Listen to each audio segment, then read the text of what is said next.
तो आइए हम लोग बात करते हैं बिहार एसएससी सीजीएल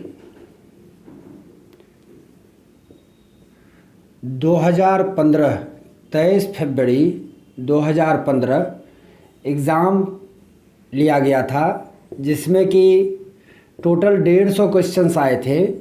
मैथ्स के 30 क्वेश्चंस आपसे पूछे गए थे। हम लोग इसमें 3 वीडियो लाए हैं। पहला 10 क्वेश्चन का था, दूसरा 10 क्वेश्चन का था। आज तीसरा लेक्चर है।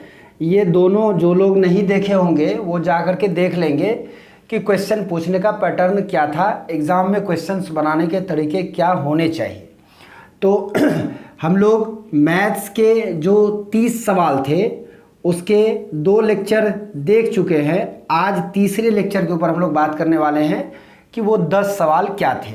यहाँ आप 1 से 10 देखे थे, यहाँ 11 से 20 देखे और यहाँ अभी आप 21 से 30 देखेंगे। इसी के ऊपर हम लोग बात करने वाले हैं।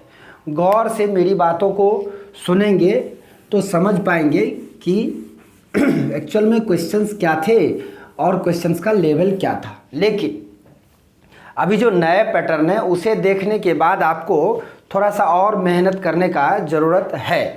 चलिए, तो आज हम लेते हैं क्वेश्चन नंबर 21। ये सवाल नल और टंकी से रिलेटेड थे, पाइप एंड सिस्टर्न के क्वेश्चंस थे। सवाल ऐसे रखे गए थे आपके सामने कि सुनिएगा गौर से कि नल ए किसी खाली टंकी को 8 घंटे में भर सकता है। 8 घंटे में भर सकता है। नल बी उसी टंकी को 6 घंटे में भर सकता है। देखिए सवाल क्या था कि ये तो था डाटा। अब क्वेश्चन ये था, कंडीशन ये था अपना कि कंडीशन, 1 मिनट दोस्त चेक करते हैं कि रिकॉर्डिंग आ रहा है या नहीं।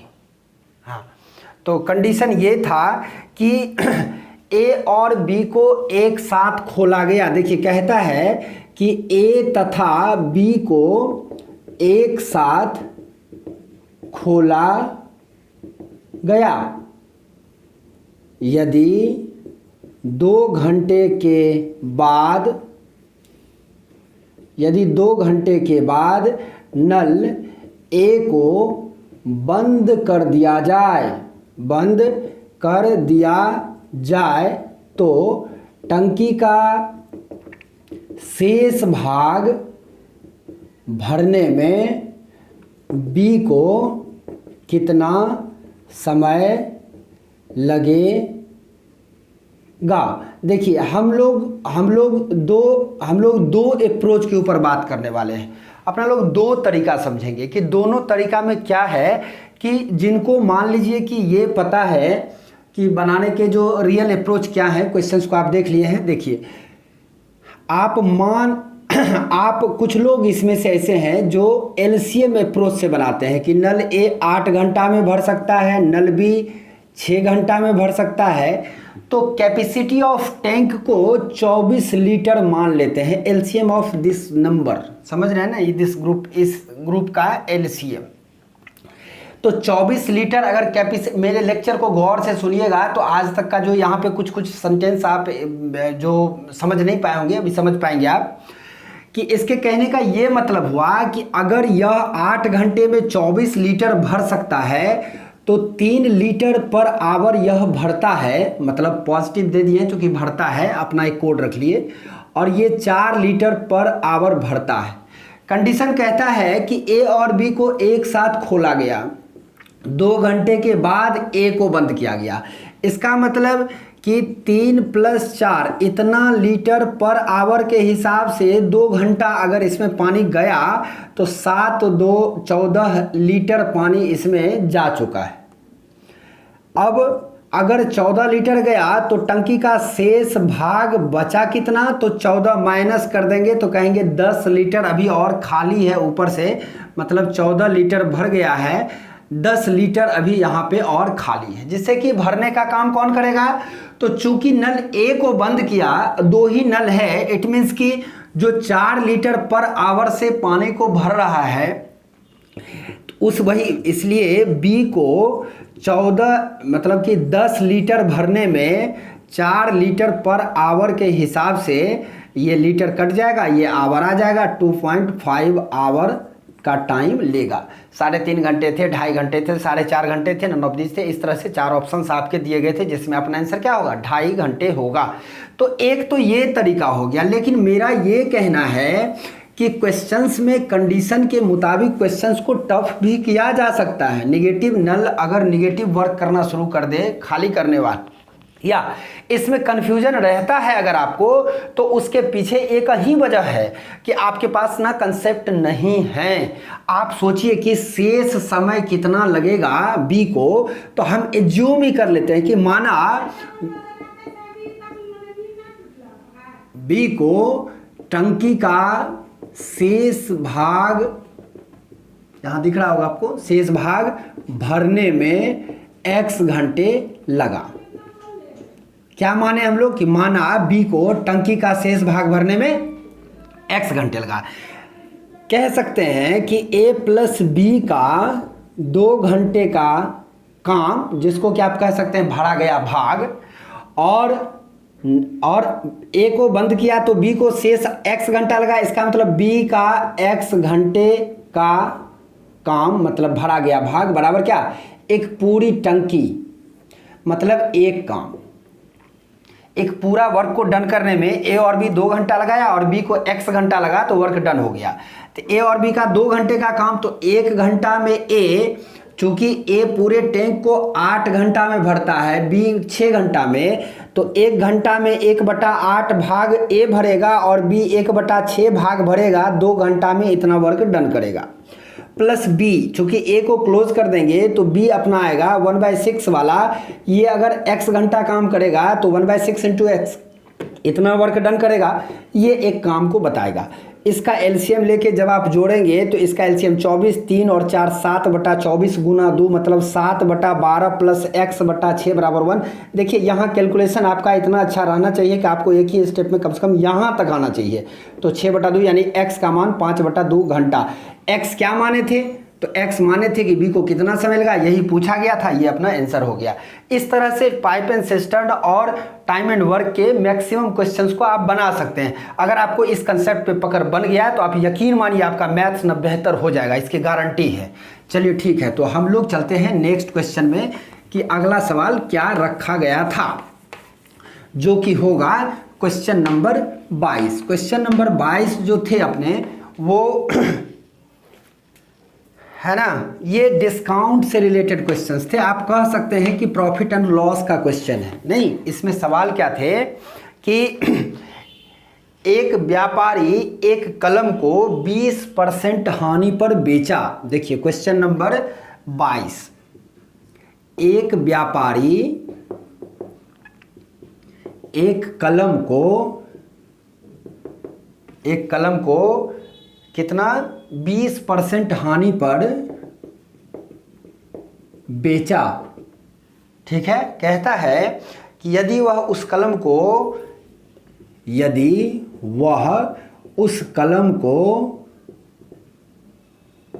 12 रुपये, यहां दिख रहा होगा, हाँ 12 रुपये अधिक में बेचा होता तो 10% लाभ होता।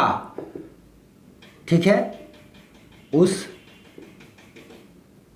कलम का क्रय मूल्य मतलब सीपी, जिसको क्रय मूल्य बोलते हैं आप, क्रय मूल्य ज्ञात करें। उस कलम का क्रय मूल्य, हाँ ठीक, क्रय मूल्य आपसे पूछा गया था।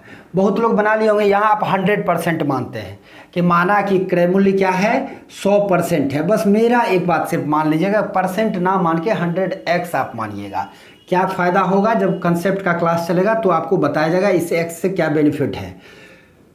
तो कहता है कि 20% लॉस पर अगर बेचा होगा, अगर उसका क्रय मूल्य अगर 100x तो 20% लॉस पर सेलिंग प्राइस तो 80x होगा।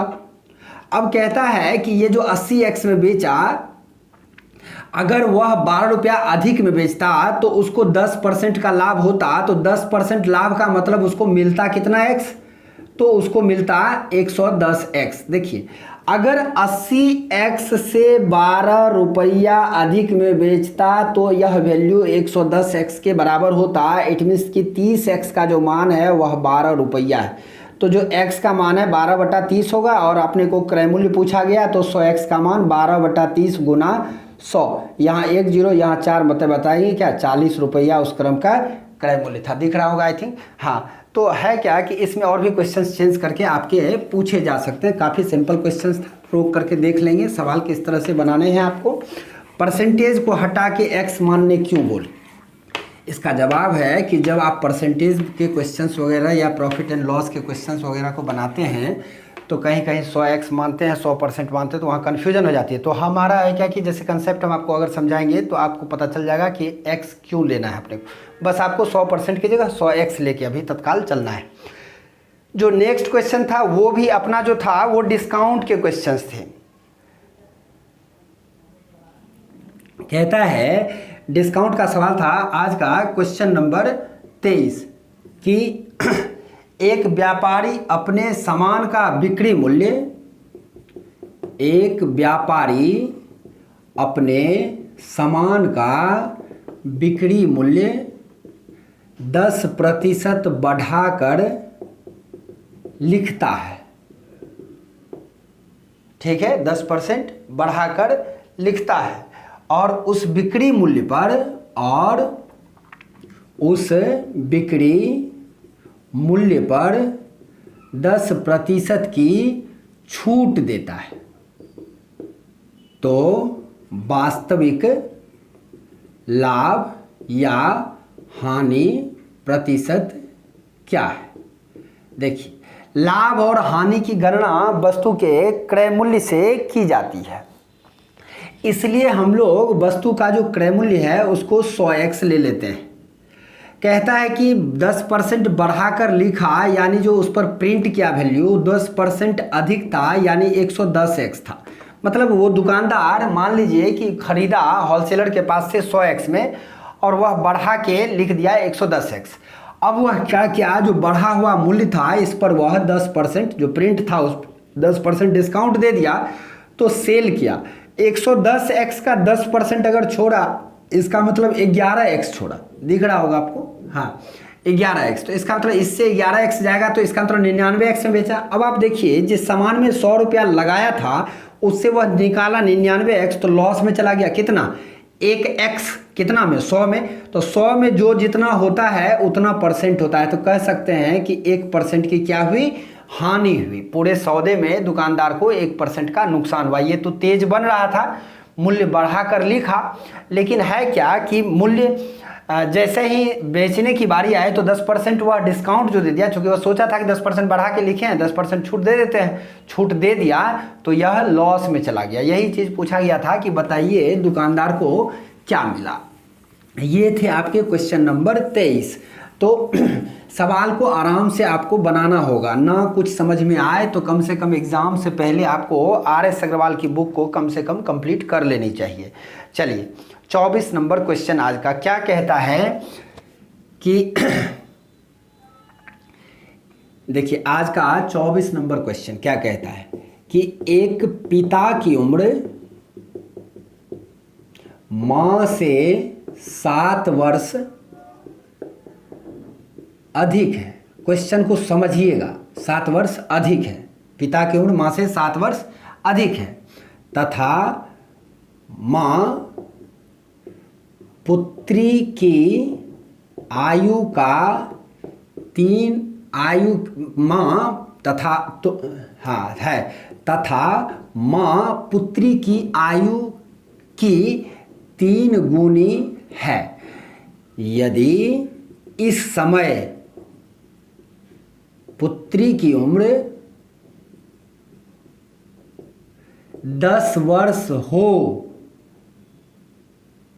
10 वर्ष हो तो सुनिएगा, पुत्री के जन्म के समय, पुत्री के जन्म के समय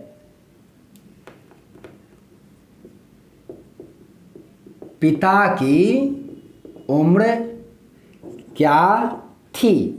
तो आराम से इत्मीनान से आप बनाइए, क्वेश्चन को बन जाएगा, कोई लफड़ा वाली बात नहीं है। जैसे हम बता रहे हैं उसी तरह से क्वेश्चन बनाने का तरीका ढूंढिए आप ना, ये आसान अप्रोच है।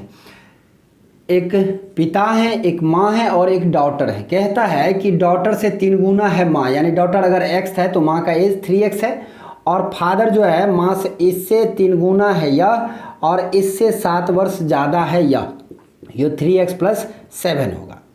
अब तो इसका एज दे दिया अगर 10 वर्ष, अगर x का प्रेजेंट का यह डाटा है, कह रहा है कि अभी है, अगर पुत्री 10 वर्ष की तो जो फादर का एज होगा x का मान 10 रख देंगे तो 37 वर्ष होगा। अभी पिता का एज 37 वर्ष होगा और बेटी का एज 10 वर्ष होगा। तो पुत्री के जन्म के समय, तो पुत्री का जन्म हुआ था यानी कि कब, तो 10 वर्ष पहले। तो आप कहेंगे इसलिए 10 वर्ष पहले पिता की उम्र अभी से 10 वर्ष माइनस मतलब 27 वर्ष थी। ठीक है, तो इत्मीनान से आप इसको बनाएंगे, कोई प्रॉब्लम नहीं है। तो जो नेक्स्ट क्वेश्चन था, क्वेश्चन नंबर 25, वो क्या था, वो भी डिस्काउंट यानी कि प्रॉफिट एंड लॉस के ही क्वेश्चन थे। मतलब कह सकते हैं कि डिस्काउंट और प्रॉफिट एंड लॉस मिला के 3 सवाल पूछे गए थे।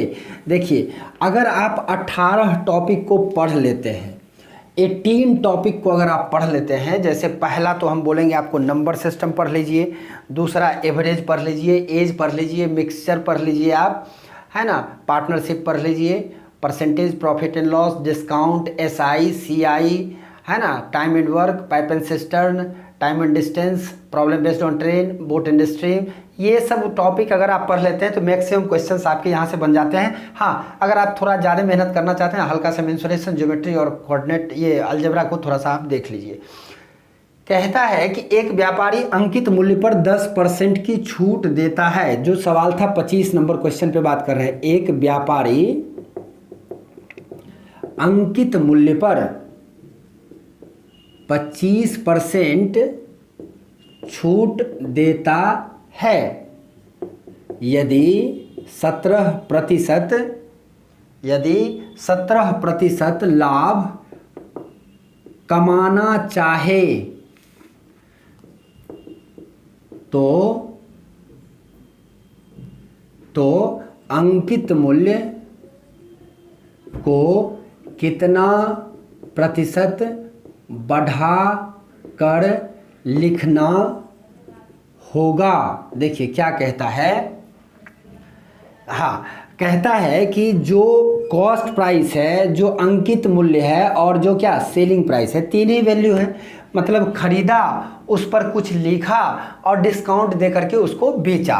तो कहता है कि अंकित मूल्य पर 25% छूट देता है, यानी कि अगर डिस्काउंट दिया अंकित मूल्य पर तो डिस्काउंट यानी कि अंकित मूल्य से 25% कम होगा सेलिंग प्राइस। कहता है 17% लाभ कमाना चाह रहा है, यानी कि इससे 17% अधिक होगा सेलिंग प्राइस। समझ पा रहे हैं मेरी बात को।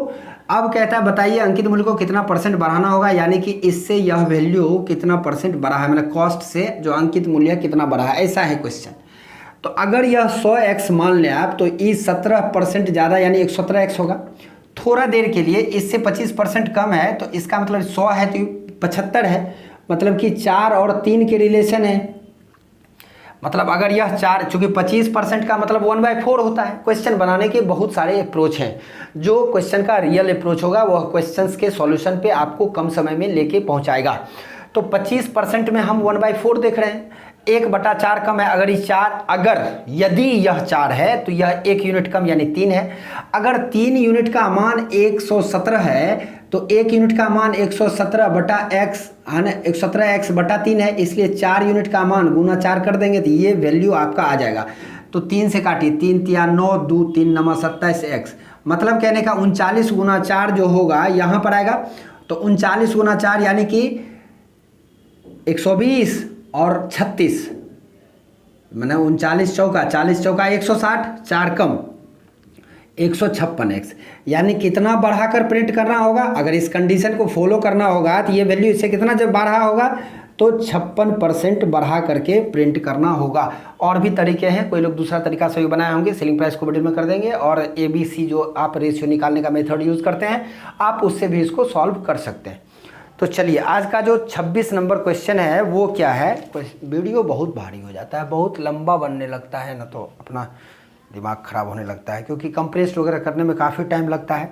तो चलिए आज का यही 5 क्वेश्चन हम यहीं पे ख़त्म करते हैं। नेक्स्ट लेक्चर में हम लोग क्वेश्चन नंबर 26 से ले करके 30 तक जाएंगे। एक्चुअली में अगर सवाल को ज़्यादा, यही चीज़ है कि आज आप देखे होंगे कि आज हम समझाने का प्रयास किए हैं। तो एक्चुअली में होता क्या है कि समझाने के क्रम में वीडियो तो अधिक से अधिक बात बोलना पड़ता है, तो वीडियो का ड्यूरेशन बढ़ जाता है। और अपने पास टेक्नोलॉजी उतने तगड़े हैं नहीं, मोबाइल से कंप्रेस्ड वगैरह करके किसी तरह डालना पड़ता है। तो चलिए कोई बात नहीं, टाइम बीत रहा बिना मतलब का। हम लोग मिलते हैं अगले लेक्चर में 26 से 30 तक के डाउट को लेकर के। तब तक के लिए आपका दिन शुभ मंगलमय हो। बाय।